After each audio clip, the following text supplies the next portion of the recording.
Welcome and welcome back to Par for the Course. We're here with another shoe review. This one will be interesting. This is a value pick. A brand that I always go to for stylish golf shoes is FootJoy. This is no exception. When you look at the value proposition for style, comfort, and performance, I think this shoe is top tier. I'll be doing an interesting comparison coming up versus the FootJoy Premier and this shoe. It'll be interesting going head to head. The three factors that I rate a shoe on are rockability. Does it look good on the foot? Does it look great on the golf course? Playability and golfability. Does it perform as a golf shoe? I mean, there's a lot of shoes that I've had over the time that look great and you think they're going to perform, but they do not.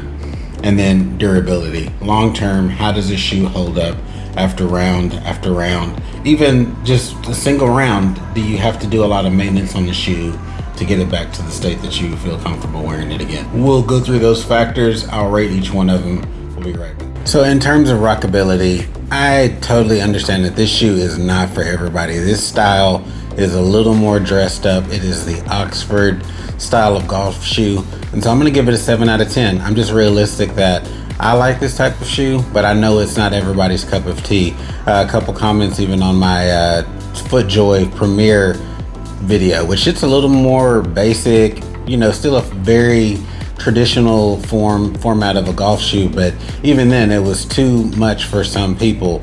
So in this case, I'm very realistic that the detailing and stitching, etching, and just some of the components of this shoe are not going to be for everybody. It does go very well with pants. I'll show a little bit of B-roll of this shoe with some pants, modern fit that I think would be very attractive. Probably going to wear this shoe a little bit more during the winter months, and I think it'll come across very, very well. One thing that I do understand for most people is that, you know, the different colors that are offered here and just some of the details, like this, you know, red, white, and blue over here, that just may turn some people off. This shoe comes in a white, this gray, a blue, a navy blue, it's very deep, as well as a black version, which I hate. I'm not a fan of black shoes in general, unless it's a more athletic look and it's got some other colors, but this black shoe is horrible. So anyway, again, I'm totally transparent about the looks, and I borderline said this was a 6 out of 10 for most people. In terms of golfability, I give this shoe a 9 out of 10. There is no discernible difference between the quality that you get from a FootJoy Premier, which is $60 more retail price than you get with this shoe. Very comfortable to play in throughout the round, breathable. The 3 rounds that I played were in Tulsa, Oklahoma, in a steamy hot morning, and then Orlando for 2 days where it was wet and dewy, and the grass was just, I mean, very much you could have had some slippage, different type of conditions, you know, different soil, different grass types that I played in those 2 environments, and the shoe held up very well in terms of golf. Never slipped once, very firm. And so I rate this as a 9 out of 10. Some people do not like the firmness that you get from a FootJoy shoe. Just, it doesn't give a lot. You're planted in the ground.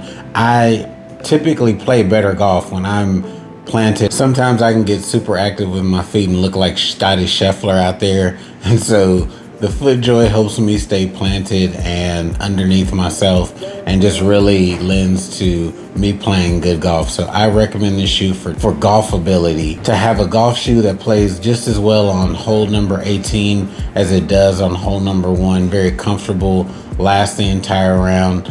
The internal, like the leather, is very breathable on the inside, and so playing in crazy humidity in Orlando, it never felt like my foot was stifled or on fire, or just felt like I was in an uncomfortable spot. So I highly recommend this shoe no matter what the temperature you're in. I'll be interested to see how it holds up in the winter, but I do imagine that it would do very well, just based on the materials. A couple of other things that set this shoe apart is this extra little piece back here on the Achilles and ankle part. Held up very, very well. and just kind of kept you comfortable throughout the round. It has an incredibly wide toe box, and so in this area here, you're not going to feel a lot of constriction on your feet, even if you are a wide. I say I trend somewhere between just a normal fit and then a wide, and so certain shoes that are a little slimmer don't fit as well, but FootJoy has a really wide toe box on most of their shoes, and so these felt very comfortable on my feet. After 3 rounds of play, this is the shoe. I've wiped it down once after my first round with them. I had a lot of grass on them, but I haven't done any extensive cleaning in terms of the leather or wiping it down or even the soles.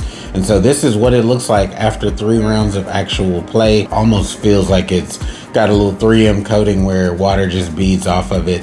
Very high quality materials.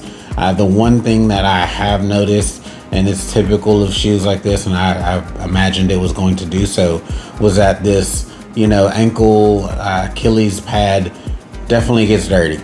It's almost impossible to keep that thing clean, especially if you're wearing it with shorts and ankle socks. It's just that's where sweat's gonna be. It's dirt, grime, and so I'll be interested to see how that ages over time. Another thing that I noticed in terms of the durability of the shoe, the tongue on the inside seems to get a little dirtier than it does on the higher quality FootJoy Premier. Very interested also to see how that wear and tear lasts over time. But those are 2 spots that I noticed build up quite a bit of dirt, even compared to a comparable FootJoy shoe. One thing that I also noticed is that the spikes are definitely shallow to the sole of the shoe, and so you don't see a lot of grass and dirt and grime getting trapped. And so after my first round with that, I had quite a bit of areas where I had to clear out some grass. I think they had a fresh mow and where dirt and some grass had gotten trapped, but it was very easy to clear. And then I didn't see that as much while playing in Florida. And so very heartened by that fact that these shoes are going to be easy to maintain. Be aware that these have a 1-year waterproof warranty offered by FootJoy. Stick with me on the comparison. So subscribe. I'm going to really talk about that as it relates to my experience with this shoe versus the FootJoy Premier and kind of life expectancy for both shoes. So subscribe, lock in with me. I'll be posting a video on that shortly. But 1-year waterproof warranty, and I do think that that's going to come into play at some point. There are just some things that you notice when you're talking about a $60 price point difference that are going to come into play in terms of the long-term wear of the shoe. Something to be aware of when you're picking up this item. So ultimately, would I recommend the shoe? Heck yeah, I would. It's a good shoe. It's solid, plays well. It's going to give you a few seasons of wear. That's the realistic expectation. I'll probably wear these 5 to 10 rounds a year, and it'll hold up for me for quite some time, depending on my care and conditions that I'm playing in. We'll see how it holds up through the winter season, but I'm very optimistic. I do think FootJoy just continues to bring quality shoes to the market with materials and build. They know what they're doing and adding the modern touches and technology to these shoes to make them last for the long term. We'll catch you in on the next one. Hit that subscribe button. Toss me a like if you've got it to this point. We'll see you on the next one.